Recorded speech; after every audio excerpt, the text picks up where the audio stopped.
Hello বন্ধুরা, আমি রঞ্জনা আজকে তোমাদের কাছে নিয়ে চলে এসেছি একটা নতুন ব্লগ। বন্দে ভারত হোটেলে আমরা ব্রেকফাস্ট করতে করতে ব্লগটা শুরু করছি। আজকে আমরা যাচ্ছি মালঞ্চতে।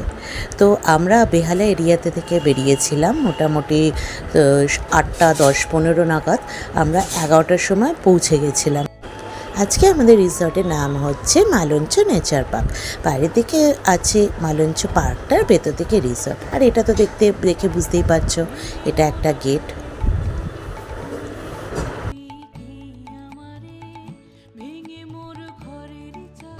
রিসেপশনের সামনেই নেই শিব মন্দির রয়েছে। এখানে সন্ধ্যাবেলা কিন্তু খুব সুন্দর আরতি হয়, সেটাও তোমাদের আমি দেখাবো।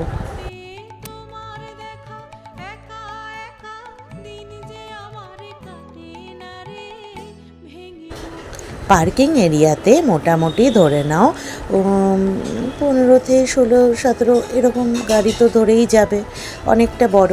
আর এটা একদম শুরু যেখানে রিসেপশন সেখানেই আমাদের রুমগুলো। কিন্তু এই যে পুকুরটা দেখছো, পুকুরের পাশ থেকে একটা সরু রাস্তা, কাঁচা পাকা একটা রাস্তা চলে গেছে। সেই রাস্তা দিয়ে হেঁটে গিয়ে ডান দিকে আমাদের কটেজগুলো ছিল, আর অপোজিটে ওইদিকে যে রুমগুলো দেখলাম ওই রুমগুলো ডিলাক্স, সুপার ডিলাক্স। আবার তারই ওইদিকে আরও আমাদের সুইমিং পুলও আছে।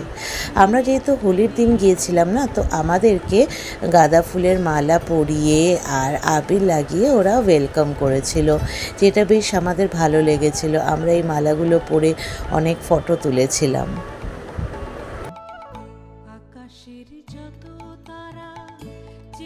জায়গাটা খুব সুন্দর গাছ দিয়ে ঘেরা ছিল। আর এই বাঁদিকে চলেছে সুইমিং পুল, সোজা গেলে আমাদের কটেজ। আর এই যে বাঁদিকে যে জায়গাটা, এখানে কিন্তু হোলি খেলা শুরু হয়ে গেছিলো।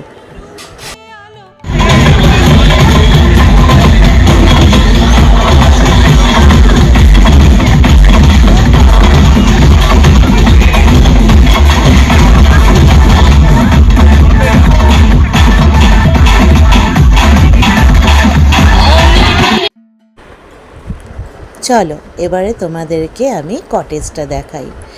এই সবুজ গাছগাছালিতে ভরা সুন্দর জায়গা। এখানে সবসময় ঝিঝি পোকার ডাক শোনা যায়।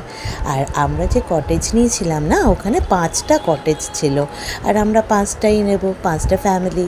তো আমাদের খুব সুবিধা হয়েছে, পুরো জায়গাটা মনে হচ্ছে আমাদের নিজেদের। প্রত্যেকটা কটেজের সাথে একটা বড় ব্যালকনি আছে, একটা কুইন সাইজের বেড, এসি অবশ্যই আছে, ফ্যান আছে। আর আমাদের জায়গাটা মোটামুটি বিশাল বড় না হলেও কিন্তু রুমটা মোটামুটি ঠিকঠাক সাফিসিয়েন্ট। একটা আলমিরা আছে, একটা এরকম আয়না আছে। আর এবার চলো তোমাদেরকে বাথরুমটা দেখিয়ে দিই। বাথরুমটা না বাঁ দিকে পোর্শনটা এইটা আছে, ডান দিকে একটা ওয়াল করে, তার পাশে আবার শাওয়ার এরিয়া।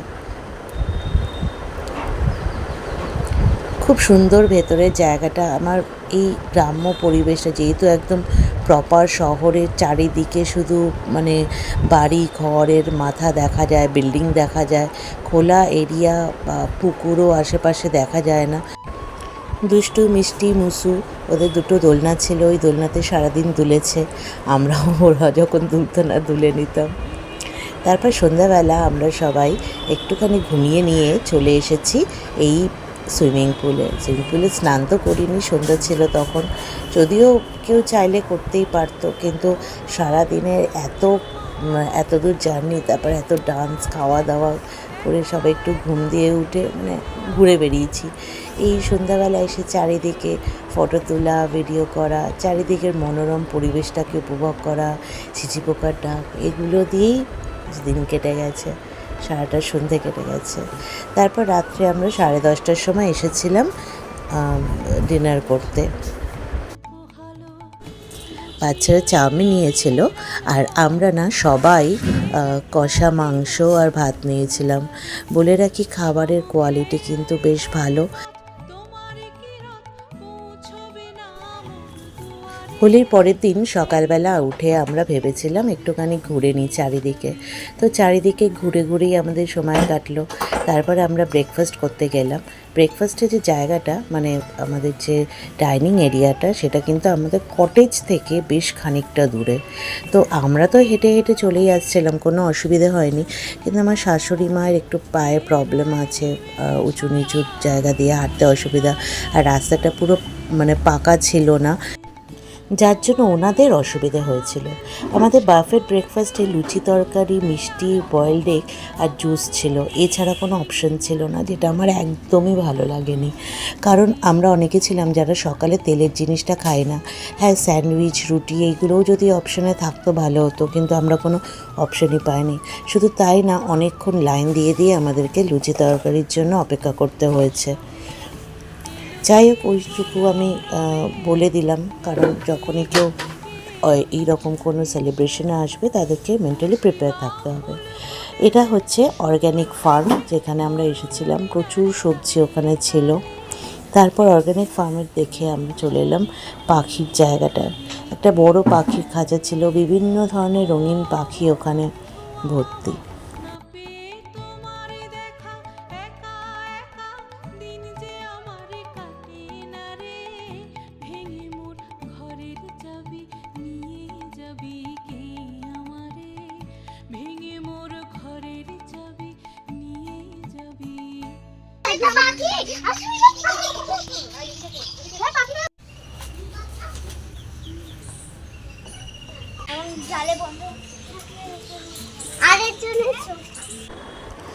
এই জায়গাটায় না একখানা বেশ মানে একখানা মাঠের মতো রয়েছে, একটা উঁচু স্টেজ মতো করা আছে, আর চারিদিকে বিভিন্ন ধরনের বাগান বিলাস আর বিভিন্ন কালারের বাগান বিলাস।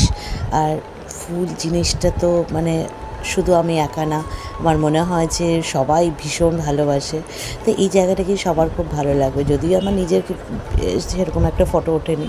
তো এখানটা খুব সুন্দর লেগেছিল আমার, এত ধরনের আর এত কালারের সুন্দর সুন্দর বাগানগুলো, যেটা খুব মেনটেন করে। দেখো বাগানগুলো কি সুন্দর মেনটেন করা।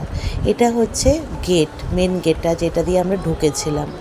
আর এখানে ওই ড্রাইভার্স কোয়ার্টার, তারপর স্টাফস কোয়ার্টার, এইসবগুলো রয়েছে। আর পুকুর চারিদিকে আছে, ডান দিকে বা দিকে। আমার মনে হয় টোটাল ওখানে ভেতরে 4টে বা 5টা পুকুর আছে। তো ওই পুকুরের পাশ থেকে সব রাস্তাগুলো। এখানে দেখো, এটা ক্যাফেটেরিয়া যাওয়ার রাস্তাটা। এখানে আমি এরকম দেখলাম মেস্তা জবার গাছ, এত বড় বড় মেস্তা জবা না আমি কোনো দিন দেখিনি, তাই একটা ভিডিও করে নিলাম। এটা ক্যাফেটেরিয়া, এখানে আমরাও বসতে পারি যারা রিসর্টে আছি। আর নর্মালি এটা করা হয়েছে তাদের জন্য যারা পার্কে ঘুরতে আসে, পার্কে ঘুরতে এসে যদি একটু কিছু খেতে টেতে চায় তখন তারা খেয়ে নিতে পারবে, সেই কারণে। আর আমরাও এখান থেকে অনেক কিছু কিনে নিলাম। কিনে নিয়ে পিছনে একখানা চিলড্রেন্স পার্ক এরিয়া ছিল, বাচ্চারা ওখানে একটু খেলেছে, তবে এত রোদ ওই জন্য বেশিক্ষণ থাকিনি। এটা একটা ফিশিং পয়েন্ট টাইপের আছে, তবে কাউকে ফিশিং করতে দেখিনি এখানে। পুকুরগুলো কিন্তু একদম যে ছোট্ট পুকুর তাও না, বেশ খানিকটা, অনেকটাই বড়।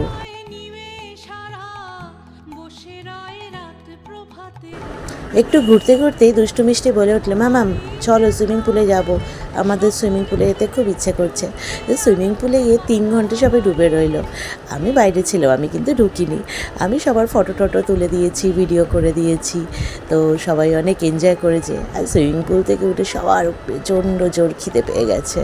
তো আমরা অর্ডার করেছিলাম ডাল, আলু ভাজা, আর ওখানের একটা স্পেশাল মাটন, যেটাকে বলা হয় চম্পারন মাটন। এই যে হাঁড়িটা, পুরো হাঁড়ি শুদ্ধ আমাদেরকে দেওয়া হয়। এই হাঁড়িতে 1 কেজি মাটন থাকে, আর এটার দাম হচ্ছে 1700 টাকা। তো আমরা 2টো হাঁড়ি নিয়ে নিয়েছিলাম। এইটার মধ্যে দেখো এই যে রয়েছে, এটা রসুন, পুরো গোটা রসুন দেওয়া হয়, ওটা কিন্তু খুব টেস্টি লাগছিলো খেতে। প্লেন রাইস আর তার সাথে মাটন, আর তারপরে শেষ মুখে একটু আইসক্রিম, একদম জমে ক্ষীর যাকে বলে। ঘুরতে গিয়ে একটু এই ধরনের স্পেশাল মাটন না হলে মনে হয় একটুখানি খাওয়াটা ইনকমপ্লিট রয়ে গেছে। তো আমরা ওটা একদম খেয়েছি। আর তোমাদের সামনে আমি এই মেনু কার্ডটা রেখেছি, তোমরা পজ করে দেখতে পারো।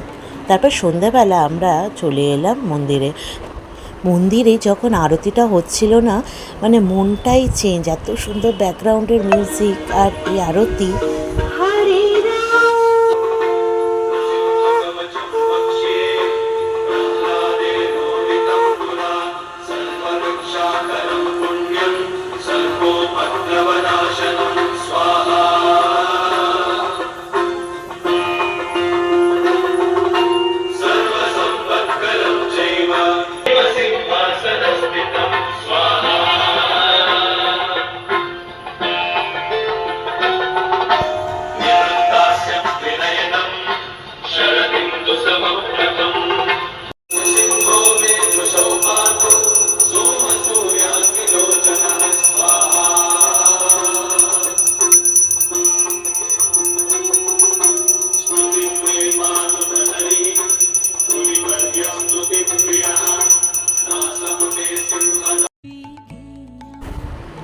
আরতিটা দেখার পর না মনটা একদম চেঞ্জ হয়ে গিয়েছিল, মানে তারপর আর কিছু ভালো লাগছিল না।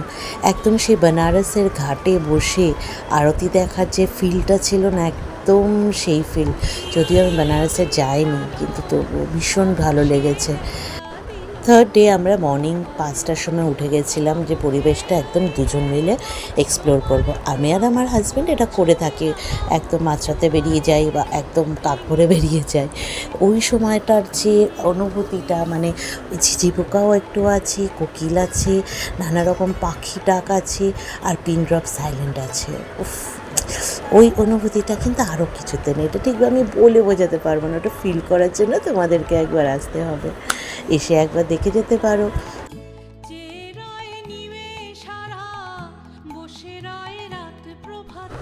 8টা নাগাদ না আমরা সবাই মিলে ফিশিং করতে গেলাম। তো ফিশিংয়ের জন্য আমাদেরকে কিন্তু অনেকক্ষণ ওয়েট করতে হয়েছে।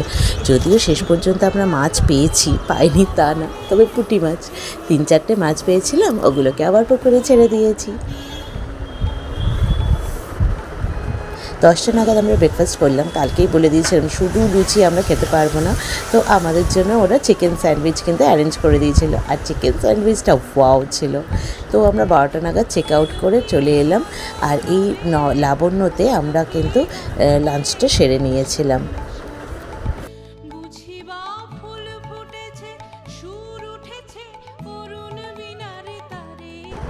আমাদের কটেজে ট্যারিফ পড়েছিল 2800। তোমাদের সমস্ত ইনফরমেশন আমি এখানে দেওয়ার চেষ্টা করেছি, বাকি কিছু জানার থাকলে কমেন্ট করো। মানুষের জন্য এই ভিডিওটা করা, একটা লাইক একটা কমেন্ট অবশ্যই করো। Thanks for watching, bye bye.